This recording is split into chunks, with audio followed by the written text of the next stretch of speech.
keladi yang tentunya bervariasi rasa atau ada beberapa varian rasa begitu. Saya akan juga mengajak sahabat budaya apakah cemilan yang atau makanan khas di daerah Tak, dan ini adalah mungkin menurut sahabat budaya keladi itu adalah salah satu makanan pokok mungkin di daerah sahabat budaya, atau mungkin dulu orang tuanya sahabat budaya mengajak juga bilang, ih makan ki ini keladi karena keladi itu sangat istimewa. Kenapa sangat istimewa? Karena mungkin ada kandungan nutrisi di dalamnya, ya itu juga sebagai bahan pokok pengganti beras biasanya. Oke, dan siapa yang mau bergabung boleh saya langsung mengajak sahabat budaya untuk bergabung di siang hari ini. Kalau boleh tahu cemilan khas daerah yang menurut sahabat budaya wajib untuk sahabat budaya rasa dan belinya di online begitu, dan kenapa produk ini sangat istimewa? Coba sahabat budaya bergabung di WhatsApp kami 0811 409 250. Juga bisa langsung sahabat budaya berbagi juga belinya di mana gitu ya. Secara online atau offline atau WhatsApp juga bisa. Langsung kirimkan pesannya di 0811 409 250. Sesaat lagi saya akan kembali sahabat budaya, kita dengarkan dulu yang berikut ini. Aduh, ternyata nggak bener ya info ini.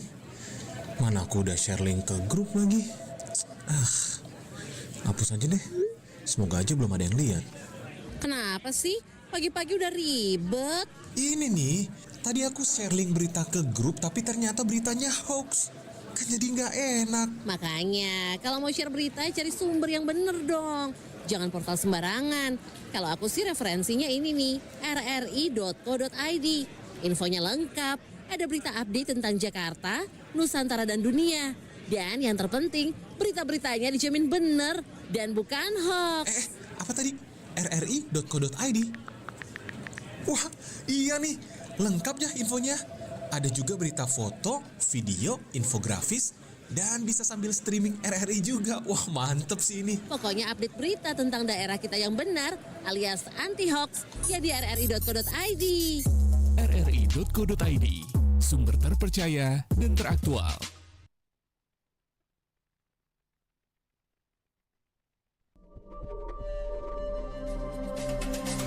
Indonesia kaya akan beragam nilai budaya. Nilai-nilai persaudaraan telah mengakar dan tumbuh di setiap jiwa bangsa. Di Pulau Sumatera, menghargai kawan dengan segala kekurangan dan kelebihannya dikenal dengan Pardonganon. Di Jawa terdapat istilah saduluren yang berarti persaudaraan yang abadi. Pela Gandong di Maluku, suatu ikatan persaudaraan dengan tujuan saling membantu dan tolong-menolong satu sama lain. Dan di Sulawesi Selatan, terdapat kultur satu rasa satu darah untuk bekerja sama yang dikenal Ak Bulu Si Batang, Acera Si Tongka-Tongka. Indonesia dipisahkan oleh beberapa pulau namun direkatkan dengan persaudaraan, saling mendukung dalam suka dan duka. Kita Indonesia, kita semua bersaudara.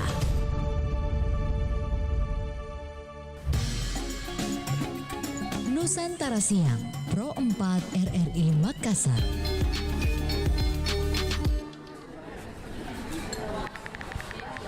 Anda sudah lihat ini video? Katanya orang yang Angaru ini langsung meninggal gara-gara salah ucap. Seram napale di, takutku deh. Jangan gampang percaya kan dah. Itu Angaru bukan mantra atau baca-baca. Itu toh sumpah atau ikrarna orang Bugis Makassar gitu. Deh, serius ke itu? Kukira saya ada hubungannya sama hal-hal gaib. Enggak lah, dulu itu Angaru dipakai prajurit di depannya raja. Untuk mereka janji setia, berani mati demi tanah air. Intinya toh tentang keberanian sama harga diri. Kayak di Sirena Pace. Jadi kalau ada yang meninggal pas tampil, itu karena memang takdirnya bukan gara-gara Angaru. Oh pantas. Suara Ana bikin merinding. Jadi ini lebih ke budaya perjuangan, Di. Nah, betul. Sekarang itu Angaru ditampilkan mami di acara adat, pernikahan, sampai penyambutan tamu. Biar kita ingat toh kalau keberanian dan kehormatan itu warisan yang tidak boleh hilang. Keren na tahu adik. Baru tong ku tahu saya ini. Jadi Angaru itu nafas perjuangannya orang Bugis. Respek ke saya memang sama budayanya orang di sini. Jangan gampang termakan isu ya. Angaru itu budaya, bukan hal mistis. Yuk kita jaga dan lestarikan warisan lokal kita.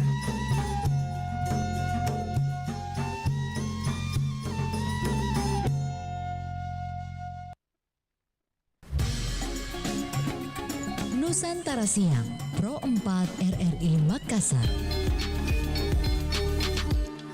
Baik sahabat budaya, di mana saja berada kita masih bersama di siang hari ini, dan alhamdulillah kita di siang ini pula akan berbincang bersama narasumber kita yang hadir di studio kami dengan cemilannya yang sudah berwarna-warni. Kayaknya warna-warnanya itu menggiurkan mata dan membuat kita juga penasaran rasanya seperti apa ya, kok buah keladi itu bisa diolah jadi cemilan. Kan kalau mau dipikir keladi itu kan dia bahan ubi yang agak sedikit bergetah, dan kalau tidak bisa diolah dia akan membuat lidah kita itu tidak berhenti, dia akan gatal begitu kalau tidak diolah dengan baik. Dan alhamdulillah saya sudah punya ownernya langsung yang kayaknya dia tidak main-main untuk mengelola cemilan ini. Kenapa saya bilang begitu? Karena ini kayaknya rumit. Penasaran kita kepada beliau. Oke, saya panggilnya Kak Linda. Assalamualaikum Kak Linda. Salam. Apa kabar Kak Linda? Alhamdulillah baik. Saya panggilnya ibu mode kayaknya. Oke deh, Bu Lin, panggilnya Bu Lin ya. Iya. Cemilan yang ada ini bermodal keladi, raih omset offline dan online. Penasaran pastinya pendengar kita untuk berimajinasi lah. Saya saja sebagai host berpikir bahwa kalau cemilan keladi itu pasti saya harus mencari penjual yang pas, karena keladi itu tidak sembarangan didapat, dan di daerah-daerah tertentu saja yang memang daerah itu dia tempatnya yang sesuai dengan karakteristik tumbuhan tersebut. Oke, kita akan mengulik. Bu Lin, keripik keladi dan kelor ini adalah produk yang sangat lokal lah. Bagaimana kita melihat upaya menjadikan bahan lokal ini atau keladi, ada juga kelor ya, sebagai cara melestarikan kekayaan kuliner daerah sekaligus peluang kewirausahaan yang menjanjikan bagi generasi muda. Oke, silakan Bu Lin. Oh iya, pertama-tama yang saya ini perkenalkan ini, sebelumnya kan kita ada punya satu rasa. Ya, pedas manis saja yang memang ciri khasnya tuh kita ambil dari Papua. Ini awal mulanya juga kita merintis itu berawal dari hobi. Saya senang sekali biasa kalau misalnya ada keluarga suami yang dari Papua bawa cemilan ini, keladi, yang dimana bahasa sini orang biasa bukan keladi sih, dibilangnya talas. Ini bahasa Papua yang saya ambil. Jadi sampai suami bilang gini, daripada tunggu tiap kali keluarga ke Makassar, itu baru kita bisa rasa, karena memang banyak di sini ada beberapa UMKM juga yang bikin keripik keladi. Cuman untuk rasa yang biasa saya suka tuh tidak seperti itu yang pedas manisnya. Ada memang ciri khasnya gitu. Sampai satu waktu kita coba buat sendiri untuk sampai paling tidak dia bisa hampir menyerupai lah. Dan pada akhirnya kita berhasil, walaupun itu melalui beberapa proses yang berkali-kali gagal tentunya. Pada akhirnya setelah jadi itu kita makan untuk pribadi begitu ya. Sampai suami bilang, kenapa tidak kamu coba untuk pasarkan begitu. Sampai akhirnya saya coba titip ke rumah makan dulu.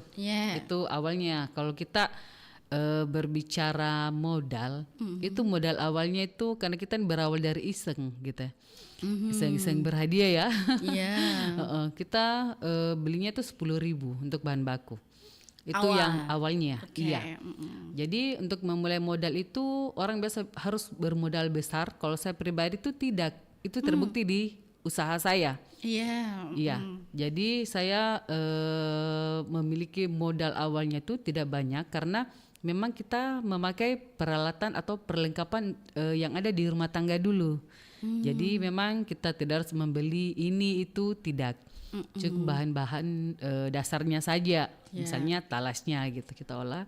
Untuk bahan bumbu kan memang kita sudah ada di rumah. Jadi kita bikin sampai dia jadi. Oh iya, kita beli kemasannya juga. Kemasan bening itu hari belum full color, dia masih bening.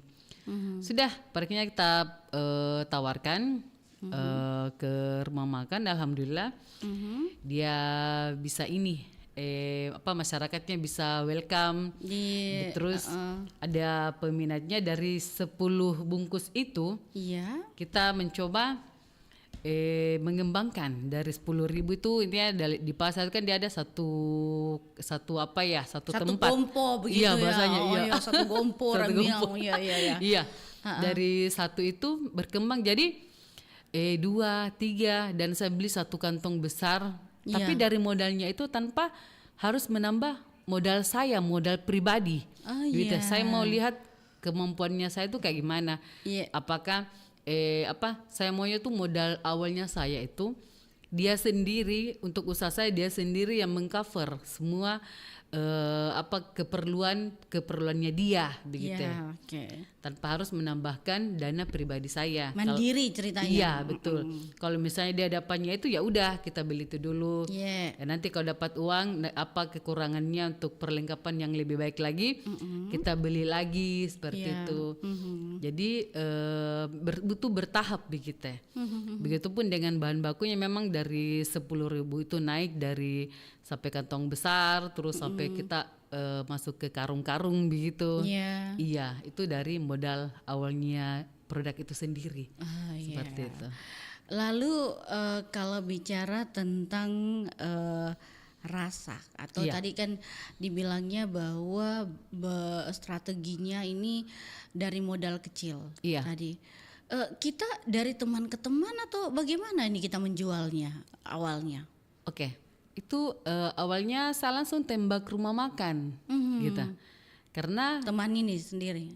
Tidak, saya masuk rumah makan orang yang saya tidak kenal dengan PD-nya. Di sini. Itu hari kita masih di daerah. Di daerah tepatnya di Jeneponto itu hari suami kan awalnya kebetulan suami tugas di sana. Saya memberanikan diri memasarkan ke rumah makan walaupun saya tidak tahu ownernya siapa, pemiliknya siapa, pokoknya saya masuk saja.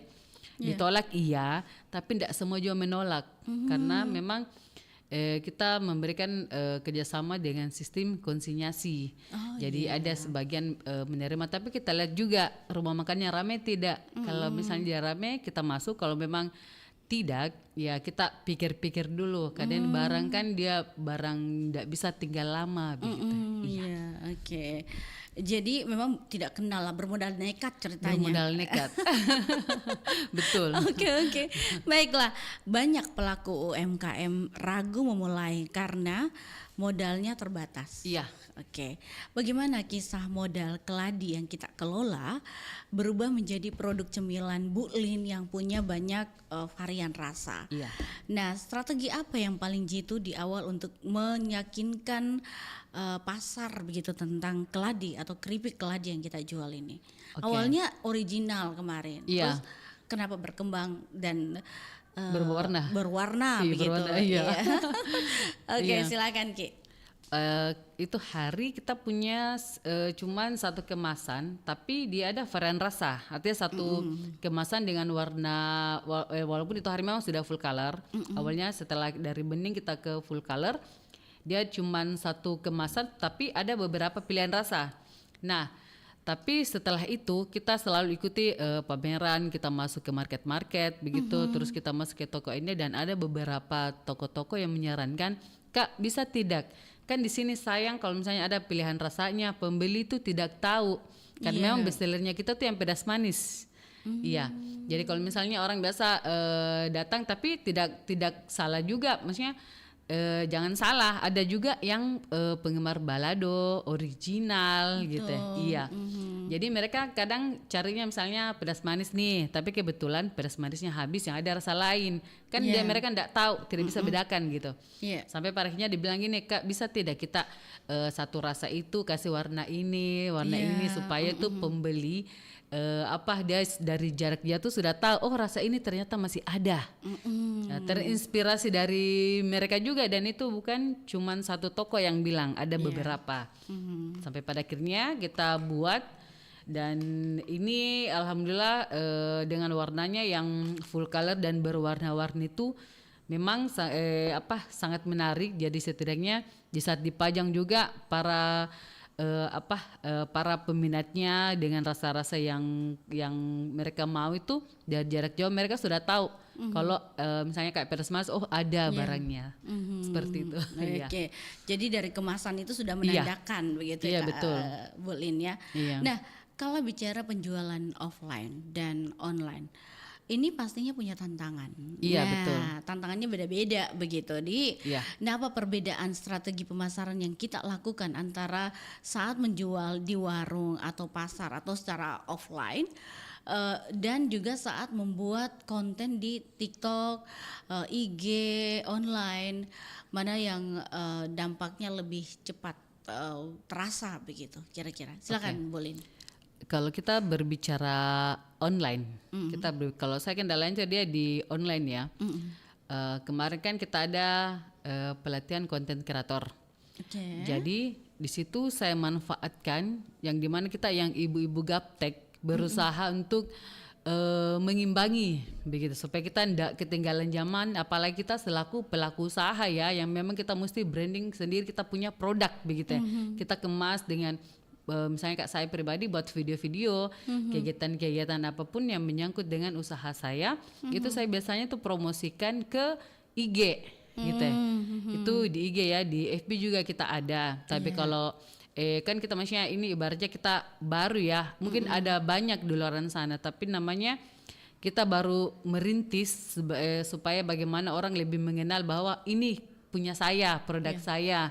Yang dimana memang di luar sana ada banyak kompetitor gitu, dengan harga yang berbeda-beda dan kualitas tentunya berbeda-beda juga. Kalau saya pribadi, saya cukup posting saja dulu. Kalau misalnya orang sudah kenal dan misalnya penasaran, kan mereka bisa tinggal pesan. Contoh di Shopee kita ada, tapi itu teman yang masukkan. Ada di Shopee, artinya kita pakai pihak ketiga di sini, itu reseller saya. Karena memang saya tidak ahli di bidang itu, tapi dibantu sama reseller. Nah, reseller itu yang pasarkan ke Shopee-nya, jadi artinya saya terima beres gitu. Itu yang satu. Terus kebetulan kita ada kerjasama dengan anak mahasiswi UNEM, kita memang KKN ke apakah, kebetulan di rumah usaha kita. Itu juga membantu memasarkan dia lewat media sosial, contoh kayak IG, TikTok, tapi mereka yang kelola. Iya. Jadi yang masalah online itu saya serahkan ke pakarnya ya.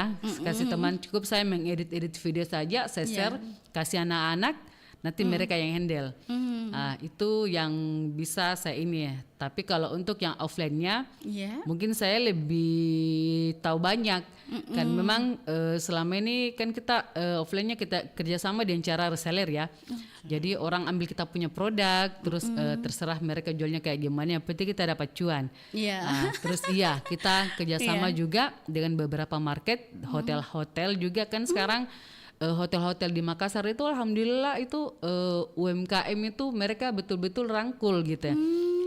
Mereka selalu menyediakan pojok UMKM, jadi kita selaku pelaku usaha UMKM ya kenapa tidak, tapi kembali lagi dengan mengantongi perizinan gitu. Jadi untuk kita masuki ke tempat seperti itu memang kita harus sudah lengkap legalitasnya. Seperti itu. Alhamdulillah keripik keladi punyanya Bu Lin ini semua sudah ada ya. Apa yang sudah ada Bu Lin Tabe? Kita berawal dari NIB, PRT, halal sampai Haki. Haki Sudah kita ada ada. semua? Iya. Alhamdulillah. Perjuangannya berapa tahun, Bu Lin? Kita mulai waktu COVID ini yang talas di 2020, artinya sekarang dia berjalan 5 tahun mau 6 tahun. Iya tahu. Udah terasa ya? Iya betul-betul. Alhamdulillah. Baru kemarin gitu. Tapi ada cerita seru di balik perjuangan produk ini ya, atau Ada. juga Haki dan lainnya. Kalau masalah legalitas, alhamdulillah semua lancar-lancar karena kebetulan memang dinas itu menyediakan dan alhamdulillah itu udah free. Jadi saya betul-betul ini berusaha bagaimana supaya itu bisa saya dapatkan mumpung dia masih gratis dan memang pemerintah buka peluang kita sebagai pelaku usaha ya. Iya. Bagaimana kita harus lebih gercep di mana ada yang seperti itu dinas adakan misalnya free haki, free halal itu kita memang tidak lepas mesti kita dapat seperti itu. Itu kalau saya pribadi. Teman-teman yang lain mungkin seperti itu karena kalau misalnya kuotanya mereka sudah habis kan kasihan kalau misalnya kita harus berbayar yang dimana juga untuk pelaku usaha yang kemarin kita masih awal ya modal belum seberapa masa kita harus mengeluarkan uang lagi tapi dengan adanya program bantuan itu yang dimana gratis semua perizinannya itu sangat membantu kita sebagai pelaku usaha UMKM gitu. Iya, alhamdulillah dapat dukungan betul. seperti itu. Iya. Bu Lin, kalau bicara tentang TikTok, juga Instagram lah. Kita kenal saat ini memang gencar-gencarnya untuk sebagai platform yang menuntut konten kreatif. Iya betul. Bagaimana Bu Lin menjaga agar produk lokal seperti keripik keladi ini dan juga kelor ya tetap terlihat kekinian begitu dan menarik di mata audiens segala usia dan terutama audiens di media sosial ya. Tadi selain kita bilang dari kemasan apalagi Bu Lin? Rasa tentunya. Iya. Okay.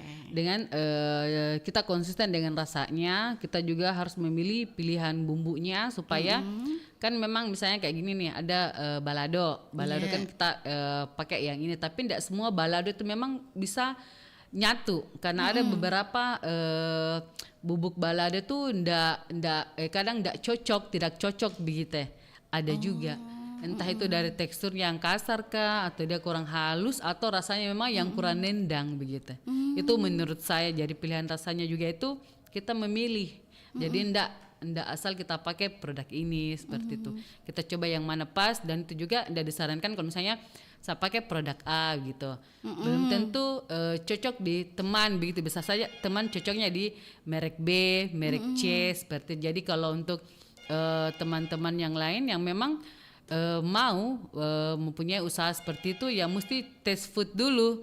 Iya betul karena dia mempengaruhi rasa juga. Itu gitu. Menurut saya. Oke, baik.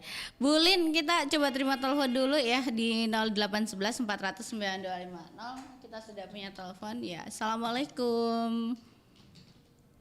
Ya, Teras UMKM. Iya, halo. Assalamualaikum. Oke, saya mohon maaf ini kayaknya dia lain-lain bunyinya begitu. Di belakang layar dengarnya lain begitu. Oke, silakan yang mau bergabung di siang hari ini boleh bergabung, mungkin bertanya tentang bagaimana keripik keladi yang punya Ibu Lin itu laku di pasaran. Bu Lin, kalau pemasarannya secara offline bisa terhitung berapa setiap harinya? Kalau kita berbicara tiap hari saya enggak menjual langsung ya, saya pakai reseller. Jadi memang kita kalau saya produksinya per bulan saja ya, kita berbicara per bulan. Kalau itu per bulannya itu kurang lebih 500 bungkus, itu kurang lebih. Karena kita satu kali produksi memang kita langsung bikin banyak, itu yang normal-normalnya. Tapi kalau misalnya kita ada acara, kegiatan atau apapun itu bisa lebih dari itu. Berapa gram Bu Lin yang ada di depan saya ya, ini produk kalau yang ini kita dia lihat? ada 50 gram karena memang bahan bakunya dia agak mahal tentunya ya, iya beda sama ubi-ubi yang lain ya. Keladi iya ya. betul, Sultan ini produk Sultan ini betul. Di Papua yang paling banyak itu keladi Iya. begitu. Karena memang mungkin di sana cuacanya mendukung ya Bolin ya. Iya.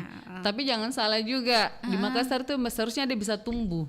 Tapi Iya, di Makassar bisa. Kenapa? Kan saya pakai ini keladi sebetulnya begini. Ya, tadi Kak Anti bilangnya gatal ya. iya betul. Iya. Heeh. Itu keladi ternyata ada 4 jenis. Oh begitu. Iya. Ya, awalnya tuh saya kurang tahu namanya apa. Yang jelas salah satunya ada kayak talas Cina, talas Jepang, apakah bahasanya yang memang itu diekspor untuk kosmetik. Tapi kalau saya pakai memang untuk olahan keripik kita pakai yang besarnya. Itu dia tidak gatal. Tapi kalau untuk bergetah iya, tapi Iya. kita mencucinya tuh ya harus memang sampai dia bersih. Tapi Kan- tidak tangan di Tidak. gatal di tangan. Dia Bolin. tidak. Oh. Karena memang karena kita sejenis talas apa gitu ya. Karena dia ada bahasa Inggris saya kurang tahu juga namanya apa. Tapi memang itu bisa untuk keripik begitu. Jadi tidak mempengaruhi, cukup dengan kita bilas bersih saja. Kalau misalnya dia masih bergetah dan kita produksi itu mempengaruhi rasa juga, itu bisa baunya bikin aneh begitu. Tapi kalau misalnya dia bagus pencuciannya itu dengan metode penggorengannya yang pas, panasnya yang pas begitu, itu bisa menciptakan keripik yang renyah tentunya dan bisa tahan lama seperti itu. Itu menurut saya ya. Iya. Karena sudah pengalaman ya. Iya. Oke. Baik, Bulin sebagai pengusaha yang pasti juga bicara tentang produk yang kita jual ini, ada pasti pasang surutnya, Iya. begitu. Pasang surutnya di mana? Terus kenapa bisa pasang surut begitu? Iya. Kalau kita berbicara pasang surut dari segi pemasaran itu tidak ada, tapi untuk dari segi bahan baku iya. Itu pasang surutnya yang saya lihat itu yang kadang kita kesusahannya biasa misalnya habis lebaran ya. Kan petani itu kadang dia tidak ke kebun gitu. Mereka libur juga, yang dimana usaha saya tidak butuh libur. Karena kita pakai reseller, cuman memang saya tidak punya produk di rumah karena tiap kali kita produksi itu memang dia harus langsung dibawa ke resellernya kita nanti supaya mereka bisa pasarkan juga seperti itu. Itu pasang surutnya sih di bahan baku. Tapi kalau ke depannya, kalau memang insya Allah dia bisa lebih berkembang. Kemarin kita sempat melobi Indomaret, semoga saja bisa lolos dan tahun kemarin kita sudah lobby Alfamart, sisa tunggu keputusan dari pusat. Kalau misalnya ada deal, kita upayakan kalau memang kita bisa bekerja sama kedua perusahaan besar itu, mungkin saya akan kerjasama dengan petani yang ada di Jeneponto. Karena bahan bakunya saya itu kalau misalnya kita ambil dari Jeneponto itu dia dari Rumbia atau Malakaji. Nah kebetulan teman ada di Rumbia, memang dia kan enaknya di sana banyak petani, jadi memang kita sudah membuat perencanaan ke depannya. Kalau misalnya usaha saya bisa lebih berkembang, saya mau kamu jadi pemasok gitu ya, keladinya saya cukup ambil di daerahnya dia tanpa saya harus keliling lagi begitu. Setidaknya kalau kita mempekerjakan mereka itu bisa membantu petani lokal ya tentunya. Dan di Makassar juga tuh sebetulnya juga dia bisa tumbuh. Karena contoh kalau misalnya ada talas kecil nih, saya enggak pakai yang kecil, itu saya tanam sampai rumah tuh dan sekarang sudah besar, tingginya tuh sudah hampir 2 meter. Iya. Jadi kalau orang bilangnya daerah panas tidak bisa, di rumah saya ada. Jadi kalau saya berharap sih di Goa ya, kan di Goa Jalan Malino itu ya, jangan di Goa ya, Goa enggak masuk Makassar Tidak ya? Iya, Makassar. Ya, Dia daerah Sulawesi Selatan, Ji. Sulawesi Selatan. Iya, tapi untuk kota beda. Beda ya? Iya. Kalau bisa ya, khusus daerah Makassar saja. Mungkin ada di daerah kawasan Kima ya? Ada lahan atau apalah. Kalau memang mereka atau kita bisa memberdayakan juga KWT. Kelompok Wanita Tani. Oh iya. Itu kalau mereka memang punya lahan itu kedepannya gimana ya? Kalau memang mereka bisa punya lahan dan mereka bisa menyediakan talas, kan talas itu enaknya dia sudah tumbuh, ndak harus diapa-apain tanpa pupuk, biarkan saja. Apalagi musim hujan enak sekali nih, cepat besar dia. Nah itu bisa mungkin jadi salah satu pemasoknya saya tanpa harus jauh-jauh ke daerah. Itu harapan saya ke depannya. Oke, Iya. baiklah. Bu Lin, kalau bicara tentang modal tadi, ya Bu Lin bilang bermodalkan kecil Iya. atau sedikit. Nah, adakah Bu Lin ingin mencari lagi modal tambahan untuk mendapatkan atau mempunyai modal yang lebih, usahanya lebih besar lagi begitu? Menurut Bu Lin bagaimana? Ingin mendapatkan modal dari bank mungkin atau kredit-kredit yang lain begitu? Kalau untuk saat ini, kalau untuk tambahan itu kemarin ada banyak yang menawarkan, tapi kalau saya pribadi belum.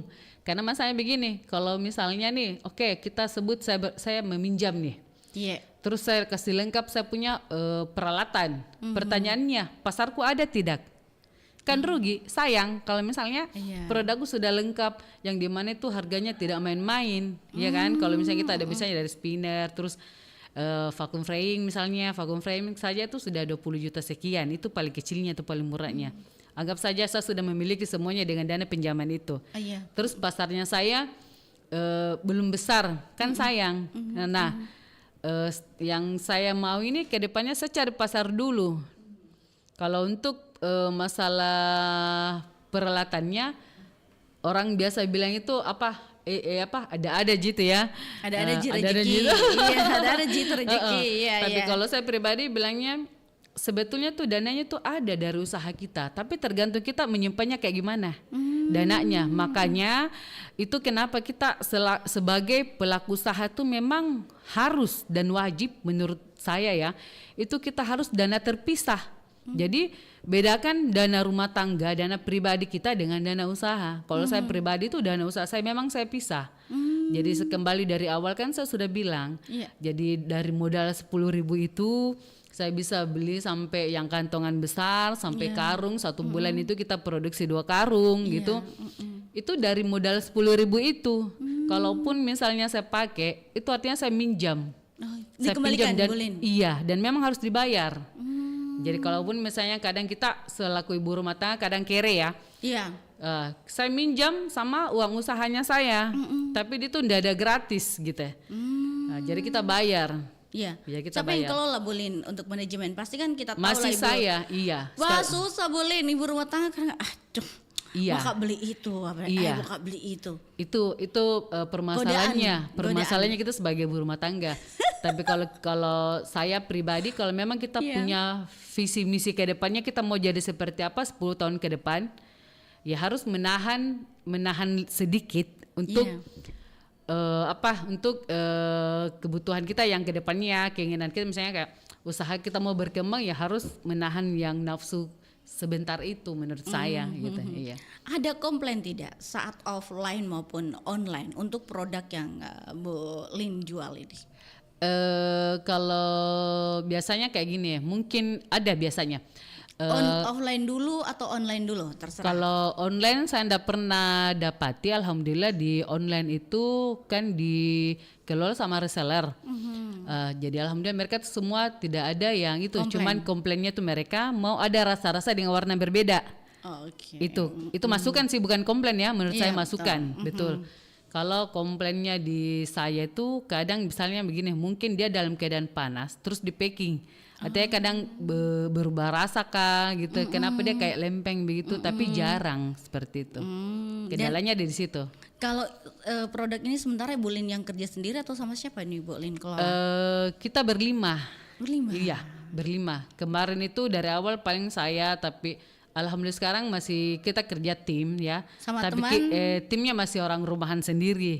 Kayak gitu. Tapi kalau ke depannya rencana kita mau ambil mesin potong, kan sekarang kita masih pakai manual. Iya, kemarin dibantu sama sepupu penggorengannya. Jadi saya cukup ini habis itu break, nanti sepupu yang handle penggorengannya. Habis itu dikemas sama, kan saya harus istirahat dulu. Iya. Baru saya kemas dengan anak begitu. Kedepannya ini kita mau beli mesin karena yang kita ini yang manual kan bukan sedikit lagi. Iya. Jadi memang kita butuh alat potong untuk meminimalisir waktu ya. Iya betul. Waktu adalah uang. Iya, yang tadinya dikerjanya 10 jam jadinya 5 jam. Betul, dengan Seperti bantuan itu. alat itu ya Iya, Bu Lin. alat potong ke depannya iya. Insya Allah ya. Bu Lin, kalau bicara tentang persaingan saat Oke. ini, Bagaimana Ibu Lin menanggapi hal tersebut? Dan apakah juga persaingan di pasaran saat ini Ibu Lin rasa waduh saya tidak bisa nih tanpa ada saya berinovasi begitu? Kalau menurut saya persaingan itu motivasi ya. Iya, jadi ada yang memotivasi kita gitu ya. Misalnya, produk A, lancarnya laku gitu. Iya. Kenapa dia bisa? Kan bisa kita beli, kita rasa pantas, ternyata dia enak. Jadi bagaimana produk saya supaya dia bisa seperti itu. Begitu saja kita mulai positive thinking. Artinya memang di saat mereka sudah misalnya anggap saya dia lebih kompetitor kita, dia lebih ini ya produknya. Mungkin awalnya dia juga itu kayak seperti kita juga seperti tapi mungkin dia sudah mau merubah. Maksudnya membuat produknya mereka lebih baik lagi sampai pada akhirnya dia bisa berada seperti apa yang mereka mau. Jadi menurut saya sih semua pelaku usaha itu awalnya mungkin seperti itu juga. Karena kalau kita lihat perjuangannya mereka tuh tidak main-main juga. Karena kalau saya tanya dari tahun berapa, dibilang 2016. Iya kan, jadi wajar. Gitu. Beda kan sama yang viral-viral ya, beda. Kalau yang viral-viral itu dia 1 tahun depan itu dia mati. Iya. Ya, jadi kalau kita konsisten itu kalah sama yang viral. Betul. Itu menurut saya kalau menurut Kak gimana? Biasanya ya seperti itu. Iya. Biasanya begitu. Iya betul. Tahun depan Bulin. itu berubah lagi. Iya. Tahun depan viral ini lagi. Iya. Kalau kita konsisten, insya Allah itu ya nggak Banyak usah pakai yang- viral-viral begitu. Yang penting bertahan dulu. Iya. Sesuatu yang bertahan itu pasti baik. Cocok Iya, ya. Nah, Bulin, yang Iya. terakhir sebagai pengusaha, adakah tips-tips praktis dari Bu Lin agar Oke. UMKM produk lokal ini bisa sukses dan bertransformasi dari jualan konvensional menjadi jualan online sehingga bisa lebih berdaya saing begitu? Silakan Bu Lin. Kalau masukannya ya, Iya. mulai aja dulu. Berapapun itu modalmu, tapi kembali ke kitanya hobinya apa. Kalau misalnya hobinya menjahit, kan bisa dari menjahit itu bikin sesuatu, misalnya kayak tas gitu, bisa dipasarkan dari berapa ribu. Apalagi sekarang anak-anak itu sudah pegang HP ya, bahasanya itu dunia di genggaman kita. Iya. Jadi jangan salah, sebetulnya uang itu gampang. Pertanyaannya kamu mau raih tidak? Jadi jangan cuman sekedar main HP saja, gunakan HP itu supaya bagaimana kotanya bisa didapatkan dari dia sendiri. Dengan cara mungkin kita promosikan produk sampai ada pembeli, dari uangnya itu kita bisa pakai beli kota misalnya. Masalah modal tidak harus banyak. Yang utama itu kemauan dulu. Ya. Mulai aja dulu, kemauannya seberapa besar. Yang jelas dilandasi dengan hobi dulu. Kalau misalnya kita hobinya masak, jual makannya itu pasti enak. Tapi kalau misalnya hobinya menjahit terus jatuhnya ke masak, pasti amburadul rasanya. Kadang bukan hobinya gitu. Iya. Iya. Mungkin itu dari saya. Tapi kembali lagi untuk produk cemilan, lengkapi legalitas. Mumpung pemerintah itu adakan gratis ya. Jadi ambil peluang itu, jangan sampai dilewatkan. Kan kasihan kalau misalnya setelah kotanya habis kita baru mengurus, mengeluarkan uang yang tidak sedikit. Jadi mumpung dia gratis, ya kita manfaatkan. Oke. Iya. Baik, terima kasih banyak Bu Lin untuk waktunya hadir bersama kami di Teras UMKM siang hari ini. Sukses untuk usahanya, semakin meningkat doa kita.